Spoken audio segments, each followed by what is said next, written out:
the President of the United States, Joe Biden. President Joe Biden knew that this, a media appearance before a hungry press barraging him over his political future, would be a major challenge. It was preceded by a major wobble just minutes earlier, in which he introduced Ukrainian President Volodymyr Zelensky by his nemesis name. And now I want to hand it over to the President of Ukraine, who has as much courage as he has determination. Ladies and gentlemen, President Putin. President Putin. You can beat President Putin. President Zelensky. I'm so focused on beating Putin, we got to worry about it. Anyway, Mr. President, I'm better. You are a hell of a lot better.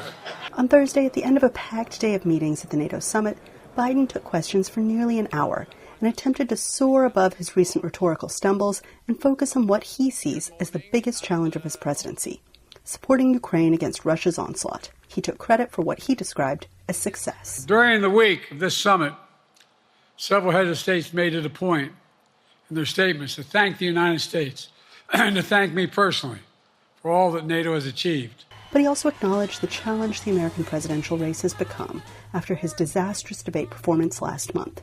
He described his poor performance then as a stupid mistake, but reiterated his belief that he will beat former President Donald Trump in November. I think I'm the most qualified person to run for president. I beat him once, and I will beat him again. Questions about Biden's ability to stand up to major global challenges have been a whispered undertone of the Washington summit, marking the 75th year of the NATO alliance. Alliance members have made several concrete moves to shore up Ukraine, including a plan to bring coordination of the conflict under the purview of NATO instead of Washington. And publicly, many leaders have dismissed the doubts over Biden's fitness. I have absolutely no concerns about the capacity of the current President of the United States to lead his country and to lead our fight for Ukraine and to lead NATO. And I think this summit speaks tons and volumes for that. Some analysts seem to agree. I think it was a good day for Mr. Biden, the best day he's had in quite some time.